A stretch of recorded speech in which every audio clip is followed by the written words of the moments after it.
Today's episode is brought to you by HEB Curbside and Delivery. When life throws you a loop, HEB Curbside and Delivery is here to help. We shop how you shop, so you get exactly what you want. Order today at HEB.com. HEB Curbside and Delivery. It's never been easier to shop HEB. The interview you're about to listen to is part of a larger video project produced by Lorelle Media. That video is about how to counter violent extremism. This interview was conducted on the campus of Rice University at the James A. Baker Institute on September 6, 2019, just 5 days before the 18th anniversary of 9/11. Thanks so much for joining us today for this episode of Our Voices Matter. Our guest has a really fascinating story, and I'm excited that he's able to join us. His name is Jesse Morton. And Jesse, looking at you, I would never believe that you used to be a recruiter for ISIS. How did that happen? Well, actually, I was a recruiter and a propagandist for Al-Qaeda before ISIS. ISIS came about after my transition in 2011. So I was arrested 2 weeks after Osama bin Laden was killed in Abbottabad, in a time when we figured the war on terror would then wind down. I was arrested in Casablanca, Morocco.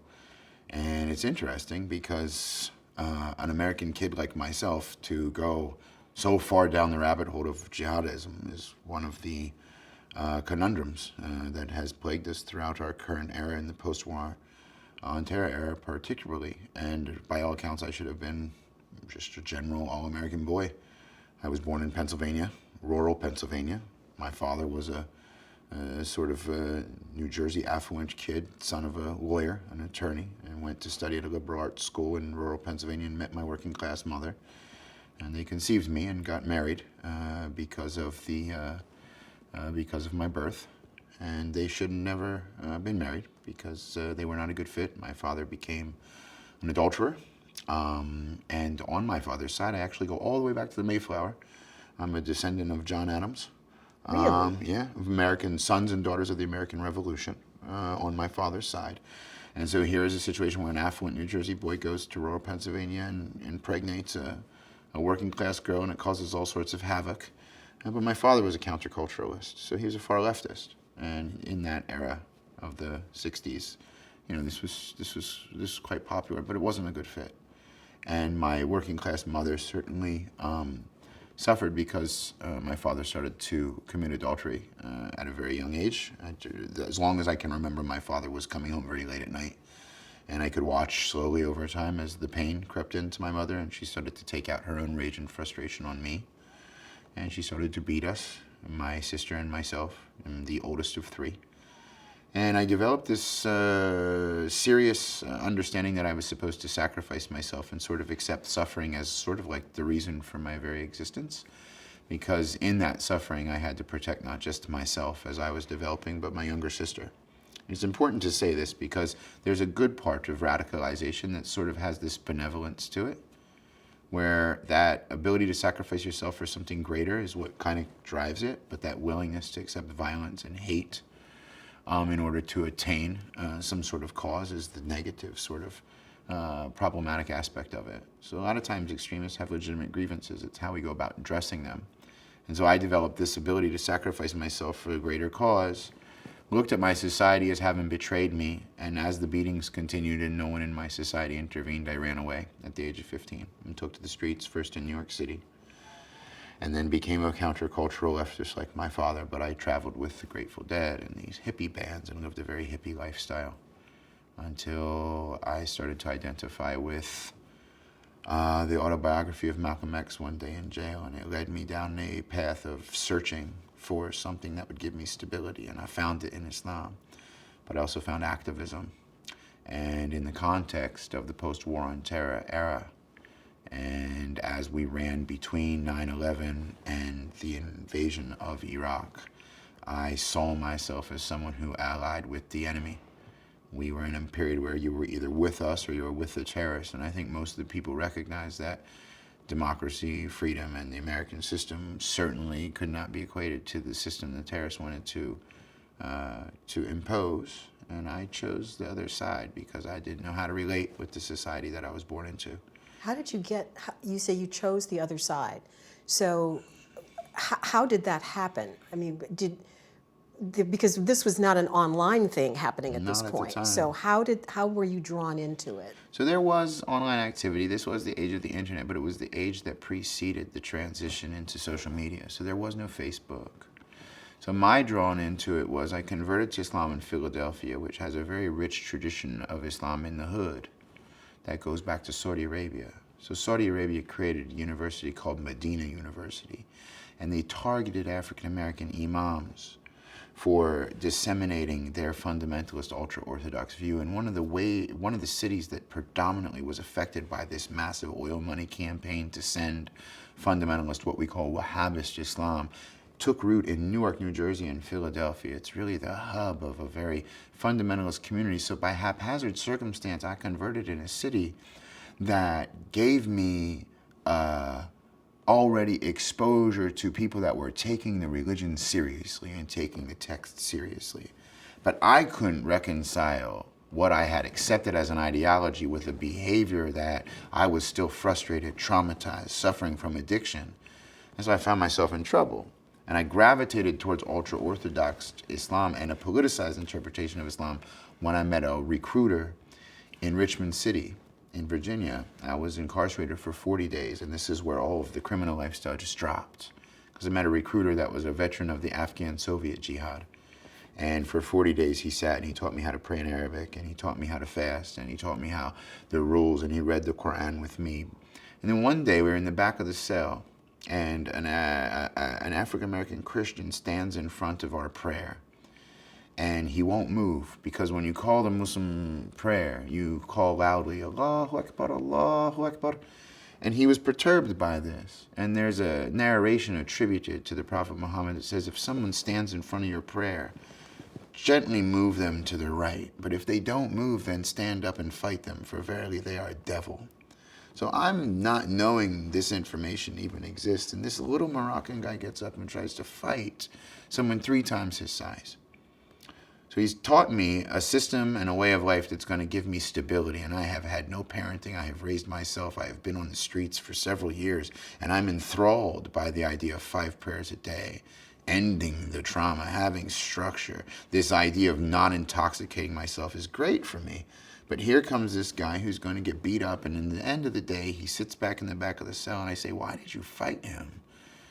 And he says, well, there's a perpetual, never-ending war going on against truth and falsehood, black and white worldview that extremists love. There's the believers and there's the non-believers.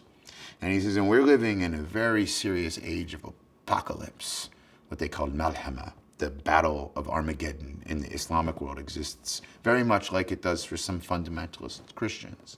And he says to me, he says that what has been established in Afghanistan with the implementation of Islamic law will never be tolerated by the West because they hate Islam and Muslims. And you'll soon see that they'll go to war against the Taliban in Afghanistan for establishing Sharia. And he gives me this, and he says, our obligation now is to fight for the truth. And then he gives me a apocalyptic narration of the Prophet that says that a black flag, the same black flag that we've come to know over the past 18 years as being allied with ISIS and Al-Qaeda, will be raised in Afghanistan, and it won't be stopped until it reaches Jerusalem, where Israel, the Jewish state, is. And the anti-Semitism was able to come out then. And I was just enraptured by this presentation of, wow, not only does this way of life offer me this complete spiritual worldview, but look at the political worldview, the revolutionary worldview. It was enthralling.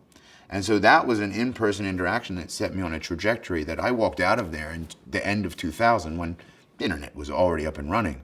There was nowhere a place on the internet where you could access in the English language this ideology that I had just been taught. And then all of a sudden it comes to the view of everybody in the world on 9/11.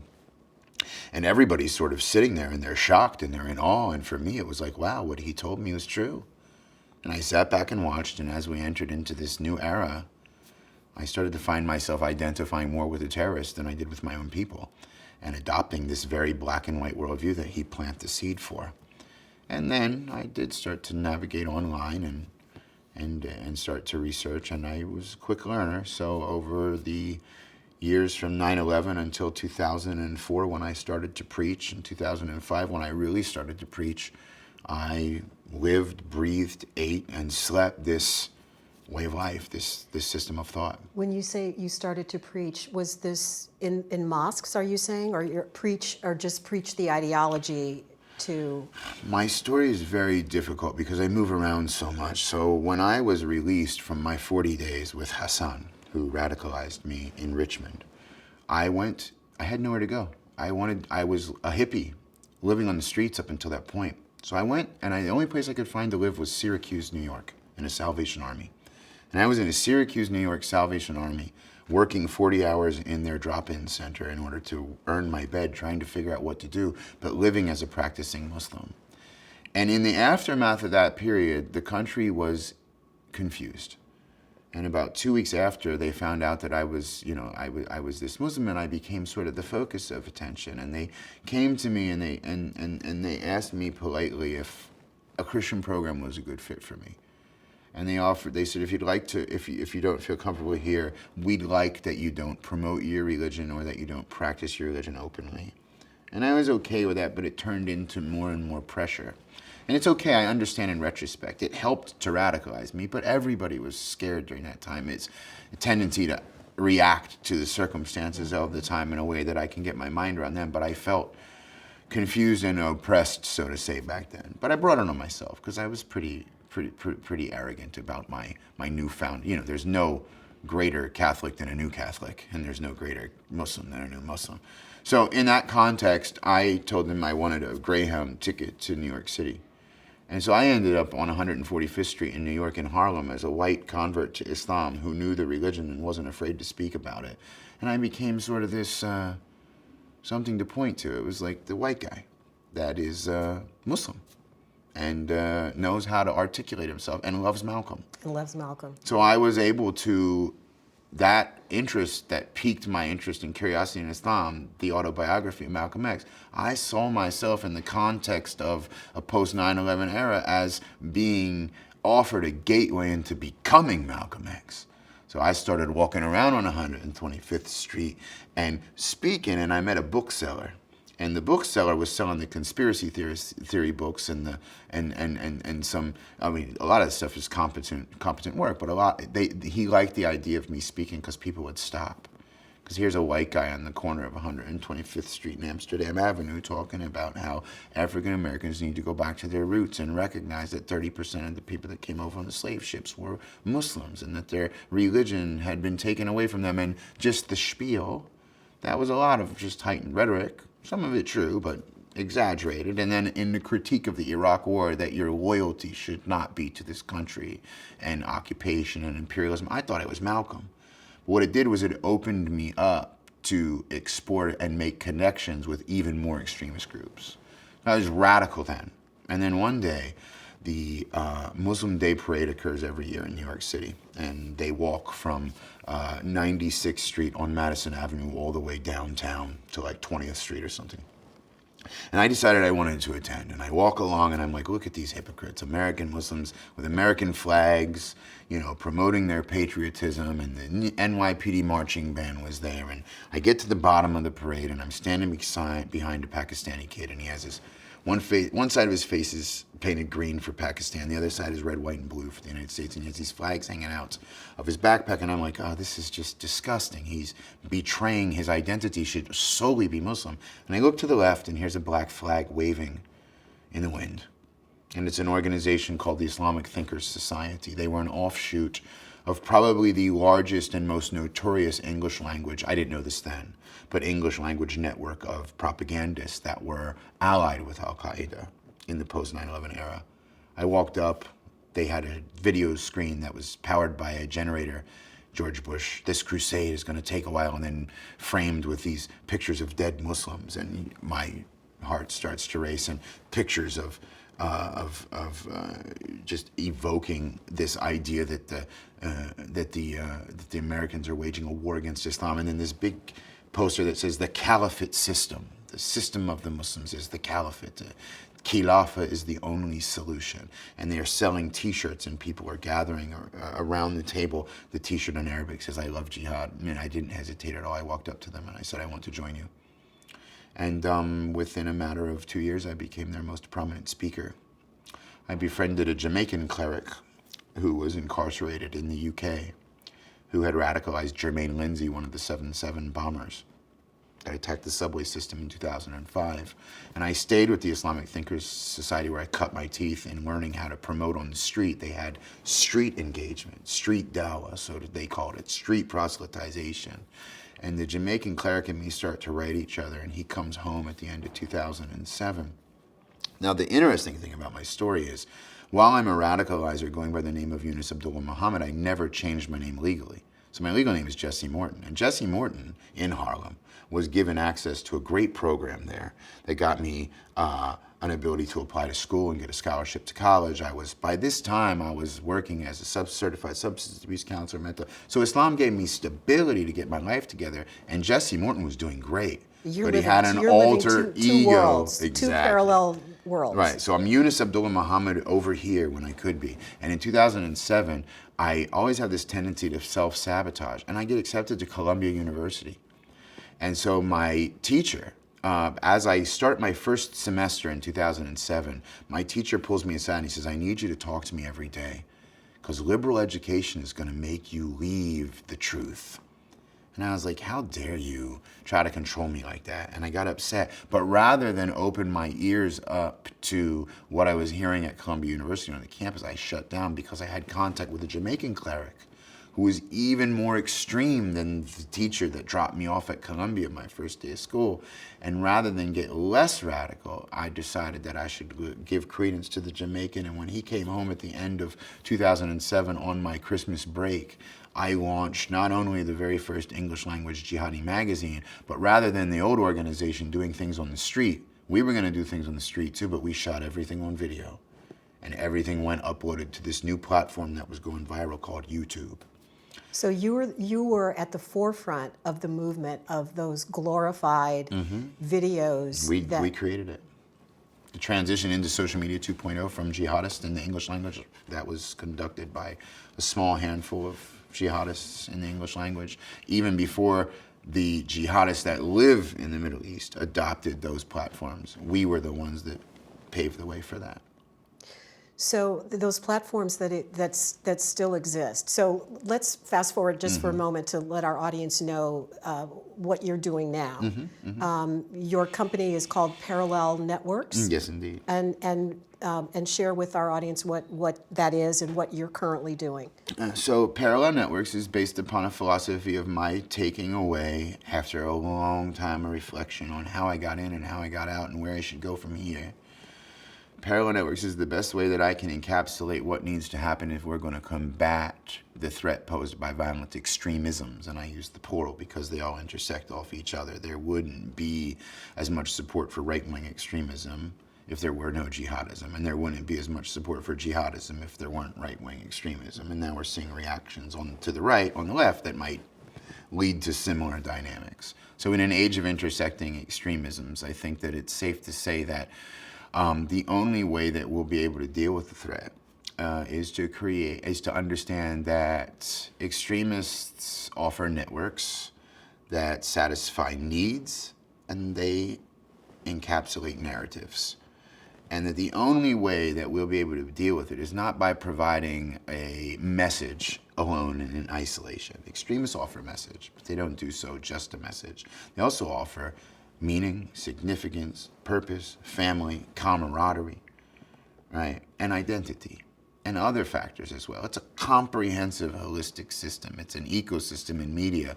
We ran a website, but we also had YouTube, Facebook. We had a 24/7 radio station. You could contact us one-on-one. Any email that we got at any hour of the day, we would respond to it. So what I'm basically doing is reverse engineering the complete ecosystemic approach I took to building and helping to build, I should say, because there was many people like me that were in on the conspiracy.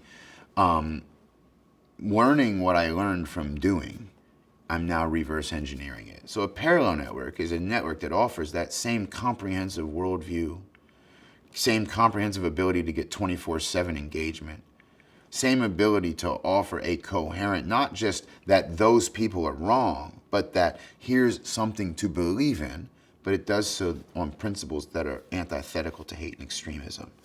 So in the same way that I use 3 primary principles to radicalize and recruit, I now have 3 primary antithetical principles that I use to promote a worldview that is antithetical to extremism in every single way. And so how and where are you doing this? Well, we've been up and running for about a year and a half. There is a lot of momentum. We've achieved more than I could ever imagine. I'm actually working with the Director of Intelligence at the NYPD that set up the very first cyber bureau to study our activity online. So while I was building this thing, the law enforcement community is saying, what are they doing? They're using the internet like this? And so they have to react to us. So the guy at the NYPD that was responsible for combating me, who I was on his desk every day for 7 years straight, is now my partner. While you were in While I was a jihadist propagandist, and he was monitoring me on the streets of New York City in this massive game of cat and mouse, and ultimately the man who put together a portion of the evidence that was used to incarcerate me in 2011 and fly me back from Morocco to the United States is now my partner. And so we work together to do this. And we are trying to take, you can rely on academics, and there's a lot of intellectuals in the world that can figure things out cognitively. But there is no way to understand a problem better than to talk to those people that have their hands dirty in doing it. And as somebody who used to recruit and radicalize, working alongside of somebody who used to fight those that recruit and radicalize, the interesting thing is we both graduated from the same school, because I'm the Ivy League terrorist and he's the Ivy League NYPD head. So we graduated from the same school, albeit him a decade earlier than me. But we both graduated from Columbia University with degrees in international relations and now have a comprehensive understanding of the literature, the field that we work in, and know that the literature, the field that we work in, is deficient because we need street smarts if we're going to deal with this thing. It's not going to be something we can deal with in a book. And so we are building out an entire domestic ecosystem. We call it lightUponLight.online.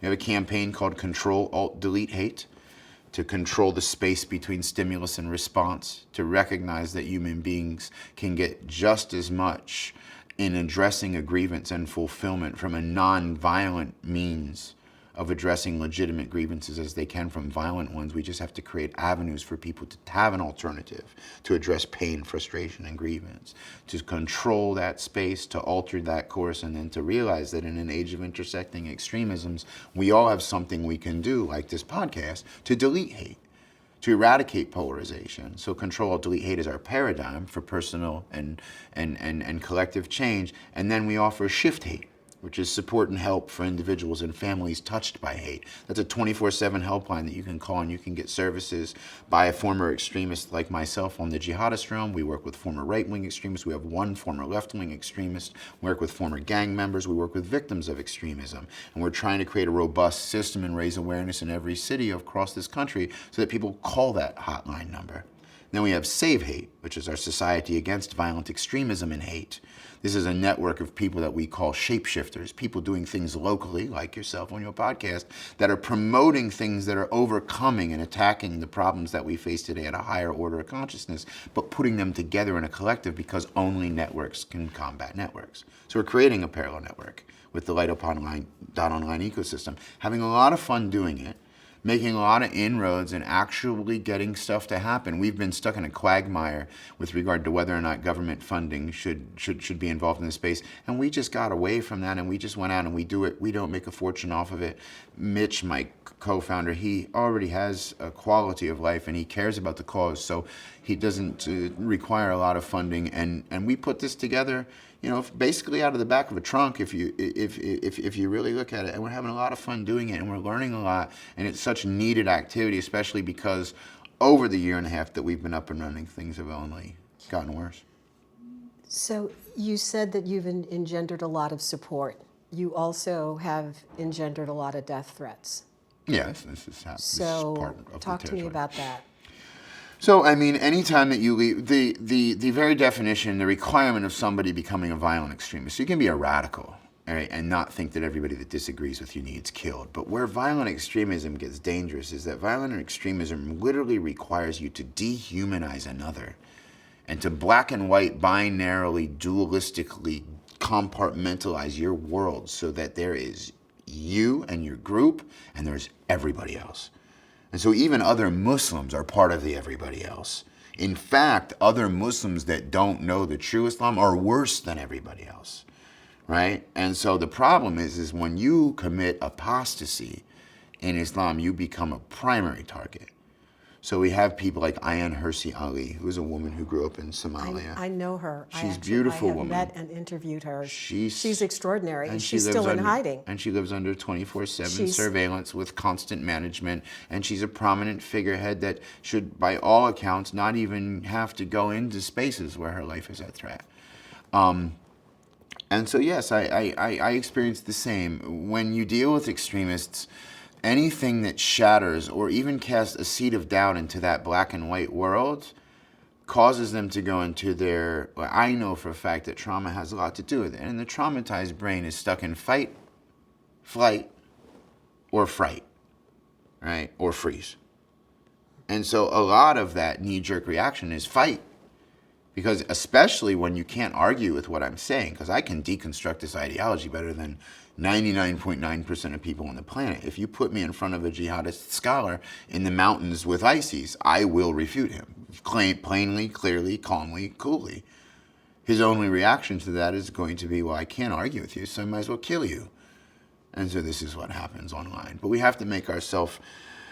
I used to not say this out loud, but it's the only way I can explain it and be true to myself by saying, what it really is. And I don't mean to suggest that I deserve to be recognized as a martyr, but I oftentimes used to think, like, is it worth it? I work like 16-hour days. This is a lot of work. It's a lot of stress. It takes a lot of dedication. It takes a lot of ambition, and this is something no one's ever done in our country before, try to build out something that actually functions like this. And I say, every day I wake up and I remember I have visions of how I used to haul my table to the mosque on Fridays and set it up religiously, no matter what, rain or shine, to propagate the message.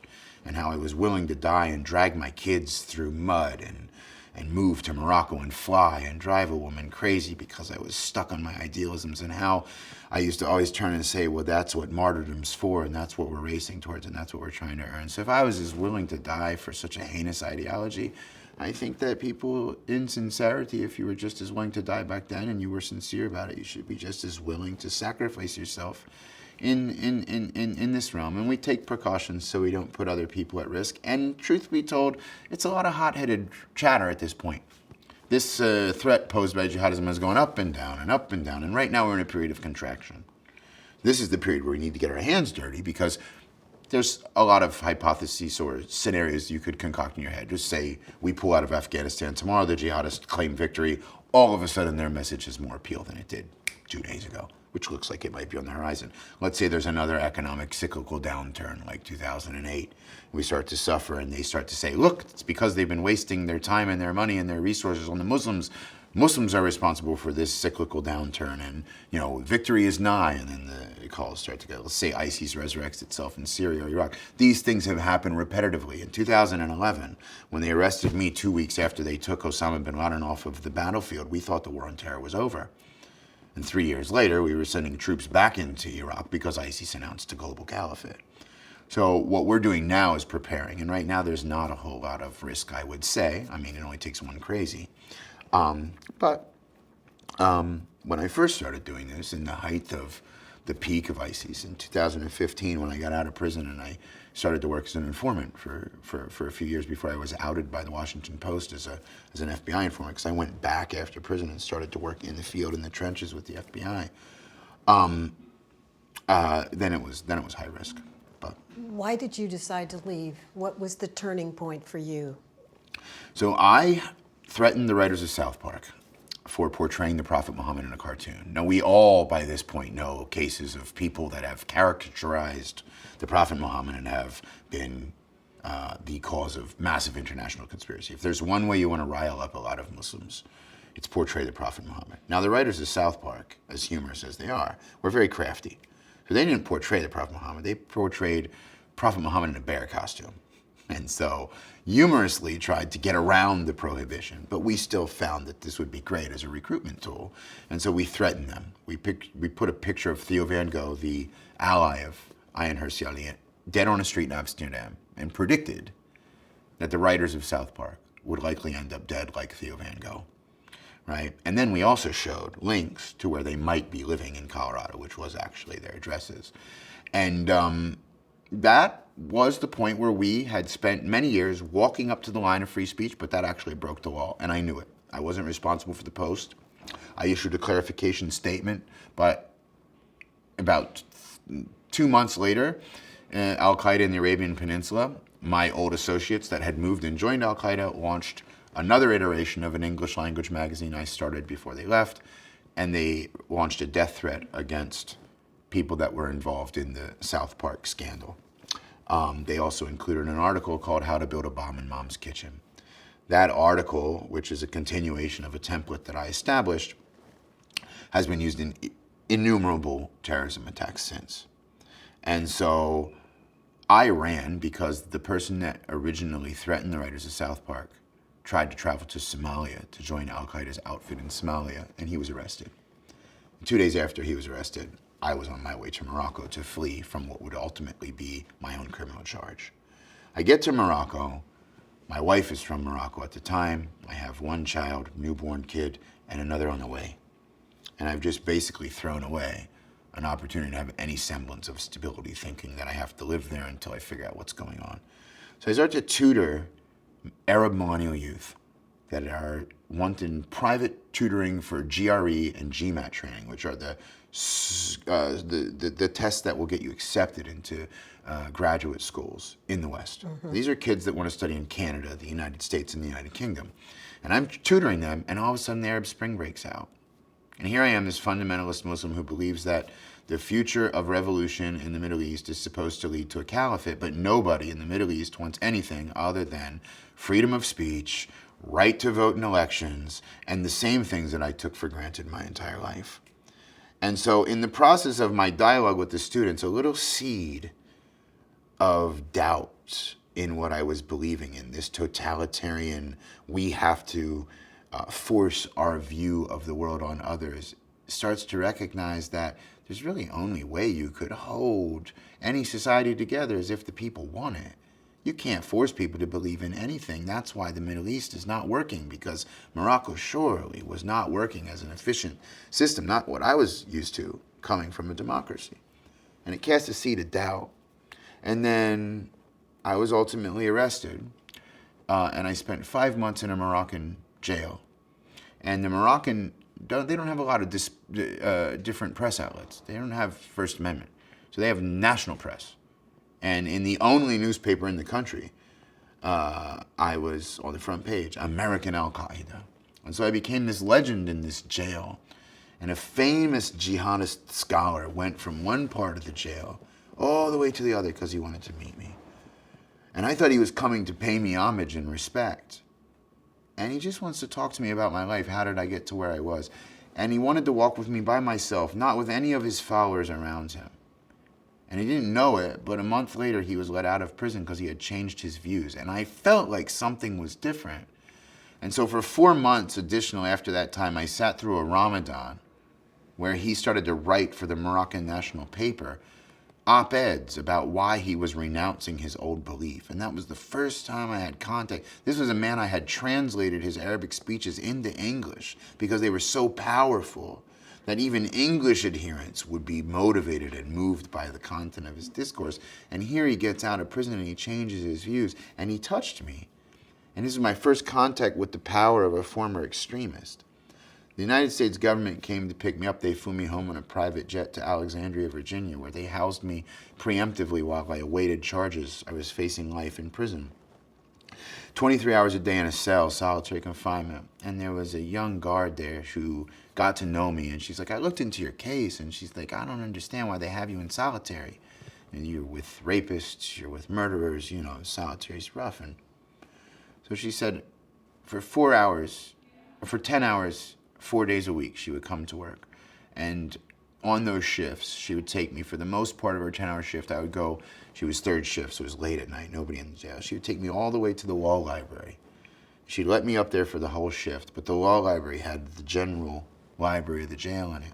And so I started to read Encyclopedia Britannica's great books of the Western world. I started to read biographies of the founding fathers. I started to get back in touch with Western roots. I read Montesquieu. I read John Locke's Tolerance and Understanding. I read Thomas Paine. I really started to reconnect with post-Enlightenment thinking, looking at religion from a very different lens. And when I converted to Islam, what I never realized, as simple as it should have been to realize, is that from the time they told me that you don't know anything and you have to learn from the feet of the scholars, if those scholars weren't educated men that had an ability to think intellectually, then that was the farthest I could do. So I had memorized everything. I had gone from being an artistic, creative human being with an ability to critically think and think for myself to being someone who would not dare think for myself inside of my religion. So here I am, 4 days a week, at least 8 hours for 4 days, just absorbing philosophy and post-Enlightenment thinking and narratives of history and biographies of great people that are all just changing the world. And I'm going back to the cell where I'm housed for 23 hours a day the rest of the week, and I'm reading the Quran and doctrine and the dogma, but now I'm reading it through a post-Enlightenment lens where I don't have a scholar there to teach it to me. So now I'm just thinking about it. And now the interpretation of the Prophet Muhammad is not as somebody who was sent as a final messenger to impose a law that he received in the 7th century upon all of humanity until the Day of Judgment. He's a reformer who was active in the 7th century and was doing things that were only appropriate for the 7th century. And why I never made that connection is because of the way extremism works. It sucks you in and you become part of this movement that you lose yourself in it. You're part of a group.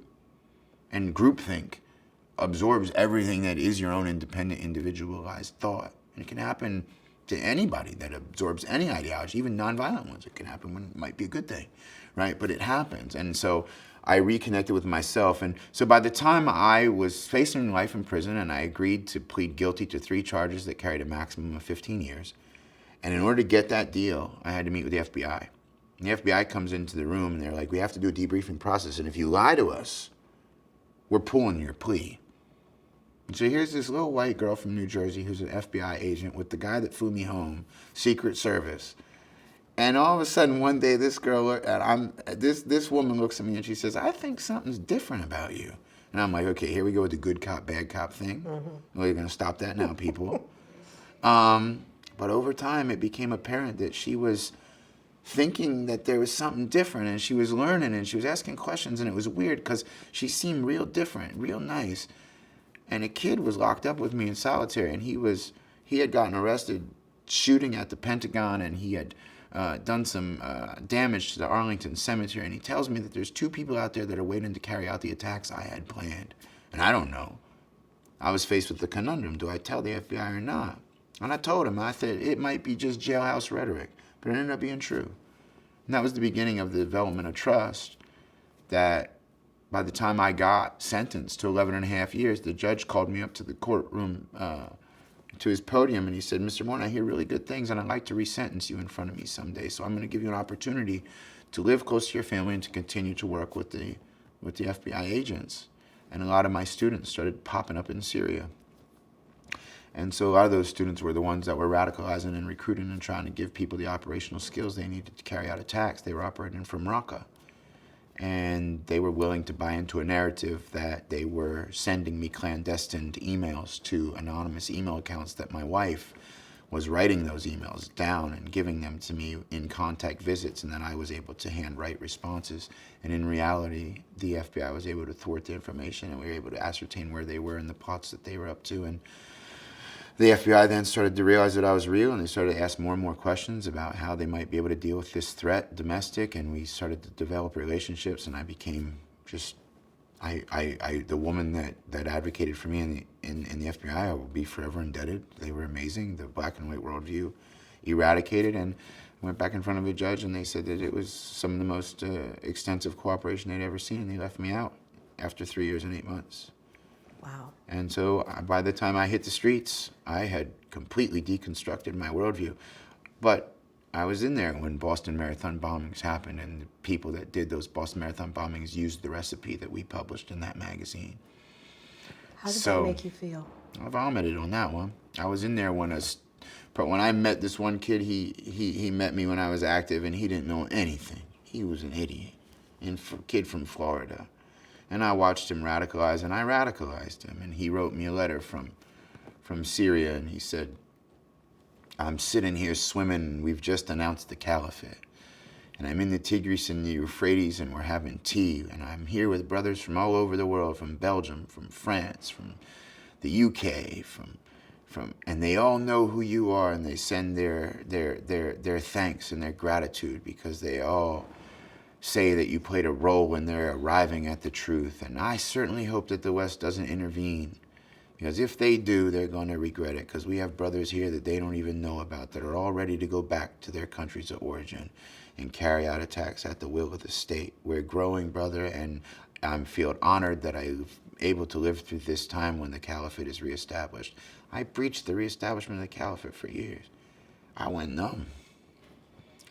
That to be confronted with that, he then sent an email later that talked about how he was in a shootout with a Shiite in a building in Aleppo and had his leg blown off and was flown to the seventh heaven and had a vision of paradise in front of him and knew he was on the true way, and he's dead now.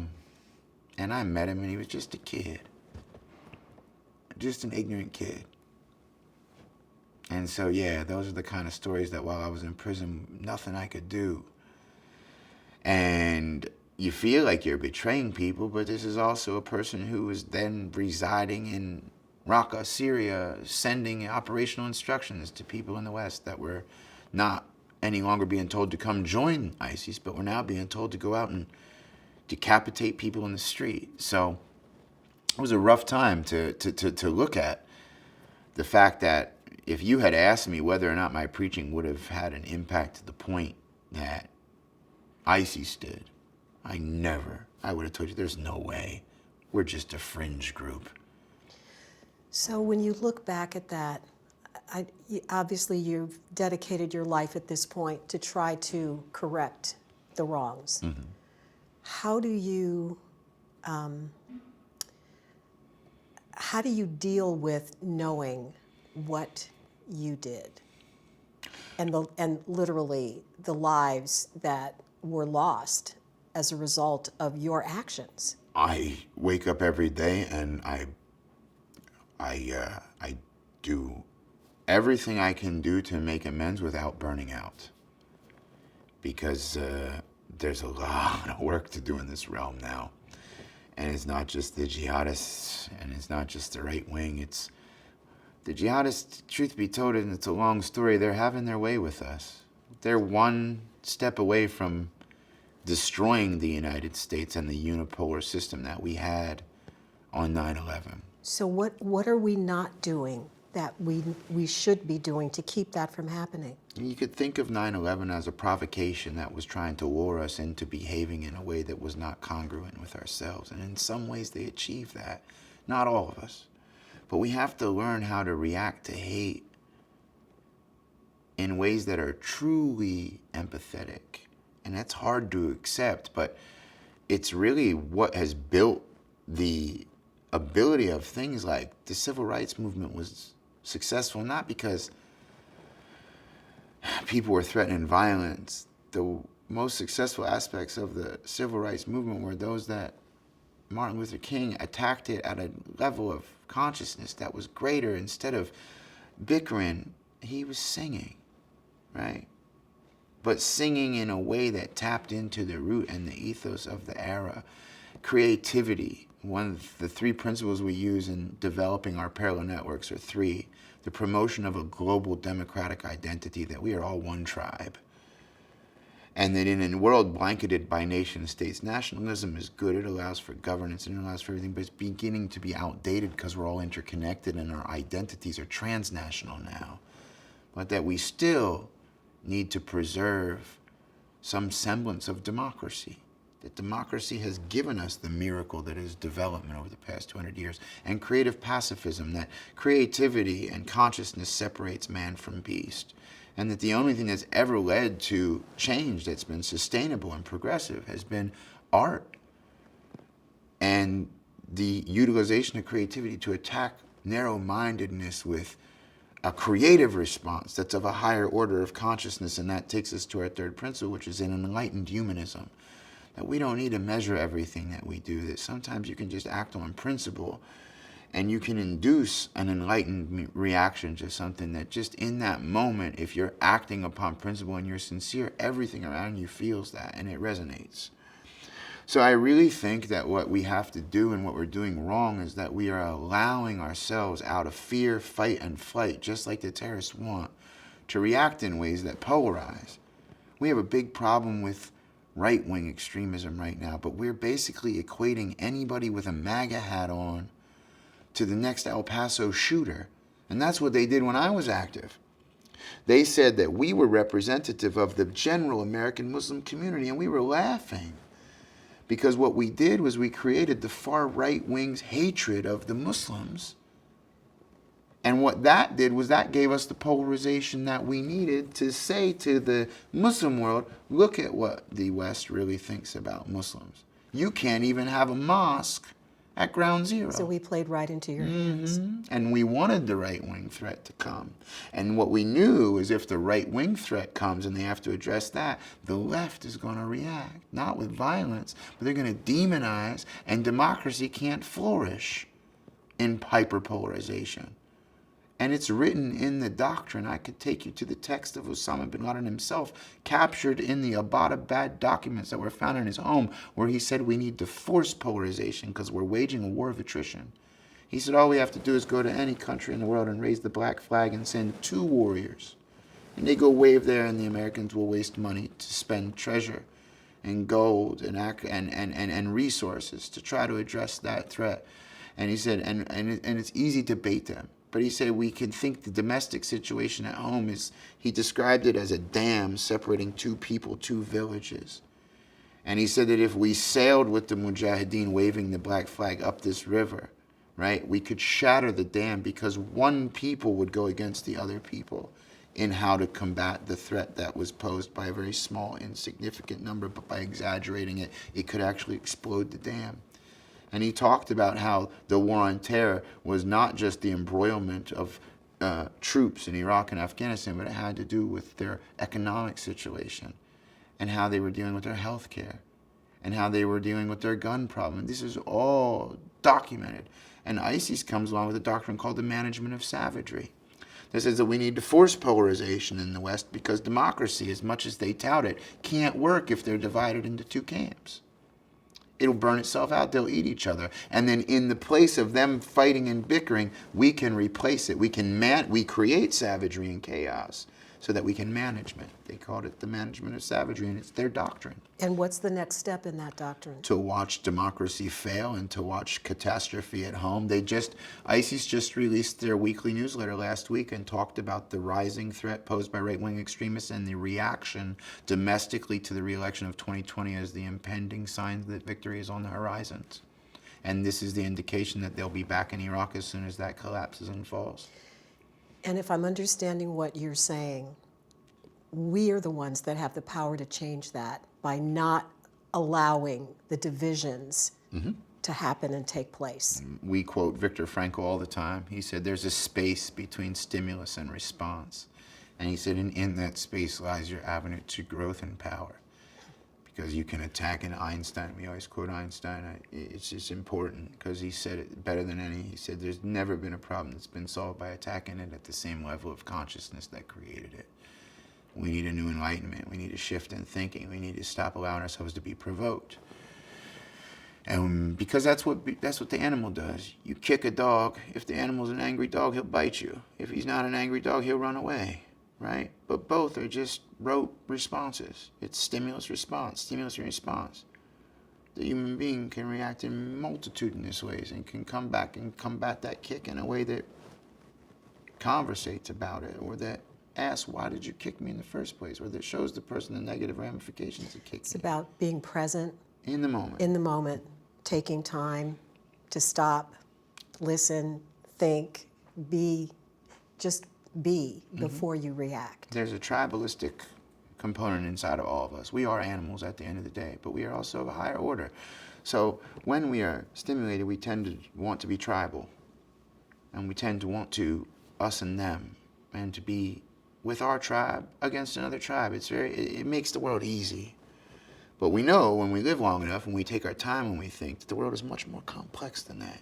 And empathy is what we should build our societies on, because through the exercise of empathy, nobody can be demonized, because you see so many commonalities. Exactly. I'm not a supporter of white nationalism, nor necessarily I think Donald Trump has some serious issues.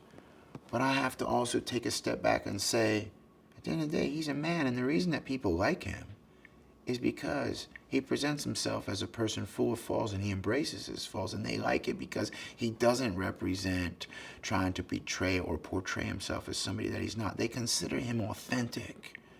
And we don't have a lot of authenticity in our culture today. Our culture is a little bit toxic, and it's very prone to blame the other in order to feel better about ourselves. Because we have an age of narcissism. When you talk with somebody that you disagree with, when I talked with that FBI agent, and I had that breakthrough moment where I was like, I don't even care if this is good cop, bad cop. She is so interesting and so empathetic with the way she's talking to me. I'm just going to give this a shot and be real. And that's where that breakthrough moment occurs. And people would be dead if that moment never happened, right? And that was the beginning of me getting my life back. That was the beginning of my children knowing their father again. And it's just an isolated moment where a person who can say, you're the enemy of Islam and Muslims, oh, maybe you're not. Because I have to put myself in your shoes. And when I can do that, and it can happen any day and all day long, if we just walk around and we slow down in our interactions with the other, and we say, you know what, if I react like that, am I really reacting in a way that's any better than the way that they see me? And there's all kinds of ways. And then when you really pause and you're like, well, what's the real way to respond? Like, you can think of all these miraculous ways, like what we just did here today at Baylor. We had a conversation with a collective consciousness formulated in the room, and many people didn't even know there is this thing called countering violent extremism. And we imparted new ideas and new thoughts out there about how to deal with this threat that's posed, right? And in turn, people are going to go and they're going to have other conversations. And so it's that whole, that's the response that can really address the grievance. And if your grievance is, unjust policies the United States oversees, even little things like that can actually have an impact on that, and they're unrelated. It's all about consciousness. I really think that a heightened consciousness and a shift in the way that we think, I like to call it a new enlightenment, whatever. It's not about using big words or words that sound empowering. Mindfulness. Yeah, whatever it is. Yeah. But to practice it is real, and I live that, and it's interesting because when you get away from that and you're like, okay, reassess. What's the last week been like? And you're like, okay, so you left that, so get back on that. It's a conscious thing, but it's in the cultivation of that it begins to be second nature, and that's what we need to do collectively, I think. You mentioned your children, they're young still, what, 8 and 9? 8 and 9 years 8 and old, 9. yes. How much do they know about your past? They definitely know that Daddy has an interesting life. So they definitely know that Daddy's sometimes on TV and that he's sometimes on documentaries, and they sometimes see, and they also know that Daddy works very hard. Because good thing about being employed in your own organization is that you can basically work as you go. The bad thing when you're a daddy and you own your own organization is sometimes your kids got to go with you to meetings. And so you have to kind of try to combat what they can hear, what they can take in. But I decided that I'm just going to let them see my example. And they definitely know, but they don't know because they couldn't comprehend. Right. But in the Islamic tradition, we have a 21-year system for raising children, right? And for 7 years, and their first 7 years of life, you play with them. And for then 7 years, you teach them. And then for the final period, final phase of the third 7-year process, you befriend them. So when they hit that 14-year-old point, I think we're going to go somewhere and sit and have a nice long conversation about who your daddy is, was, and what you should take from that and how you should understand that. And then hopefully by that time I'll have an accumulated amount of data that they'll say, okay, Dad, so you're almost making up for what you did, right? So we hope. And, and then that's another way you can make amends is by raising good children, So we hope that they grow up to do good conscious raising stuff as well. What do you want people who are listening to your story to take away from it? The power of transformation. Individuals can change. And that the power of empathy in inducing, it's almost like when if I could tell you what it's like to go from being someone who didn't know anything about empathy into totally trying to exercise it every day. It's not what you're doing for the other people because you're empathetic now. Inside of yourself, a whole new world opens up. It's a whole different way of seeing things. So you don't get caught and mired in these political debates that dominate our collective consciousness right now as a society, and you don't judge those that do. You just do something about it.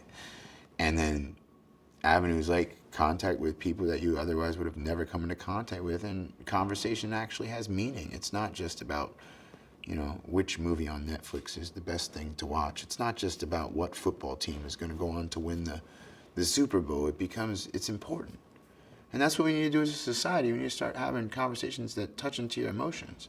We don't get enough of that. We don't walk away from enough of our daily engagements with human beings and feel like, yeah, I just talked to another human being. We're too focused on where we're going to next. When we live in the now and we exercise empathy, then every single person we come across on the street throughout the course of the day is an opportunity to teach or to learn or just to be human. And that's a very different world than the one that extremists live in. But I think sometimes everybody can forget that. So, in your private, quiet moments, do you ever shed tears about your past? I won't say it's just about the past. I shed tears about how difficult it is. I am traumatized. I have been through a lot. I would be a liar if I said that I was not fatigued from the journey. How old are you? I'm 40, but I feel like I'm older than 40. And I've been in prison. I've been in solitary confinement. I've been tortured. I've been hateful. I have been hated. I have been constantly trying to find a space of stability. As long as I have been on earth, I've been trying to recover from the damage of trauma. And I cry because I realize that we are all traumatized to a degree. And so I cry really from the sake of it hurts for us all today. Unfortunately, I have to say that I got into extremism, was interested in extremism because society was failing me. And that was in the late 90s. And when I look at our society today and the lack of engagement and the lack of human interaction, I cry because there's not a lot of connection right now. And so I cry more of a collective cry at this point. But inside of that collective cry is that internal me. And that's a manifestation of the trauma too. So I'm still healing. All about human connection. Mm-hmm. Jesse, thank you. Thank you so much for sharing your story and sharing all of who you are and giving us a lot to think about and some really important takeaways and some clear guidelines for how we can literally save ourselves. And it's about connecting with each other. Thank you for having me and for the work that you're doing as well. God bless you. Thank you. Mm-hmm. We'll see you next time. I'm a firm believer that if we can find a way to better understand each other's experiences, we can find a way to accept and respect each other for who we are, even when we don't agree. That's the ultimate goal of this podcast. So with that in mind, what do you want the world to know about your story? how might your story, your truth, provide an important perspective to help bridge our divides. If you'd like to share your story with us for a chance to be featured on the podcast, all you have to do is go to our website, ourvoicesmatterpodcast.com, and click on What's Your Story? We can't wait to hear from you because your voice matters.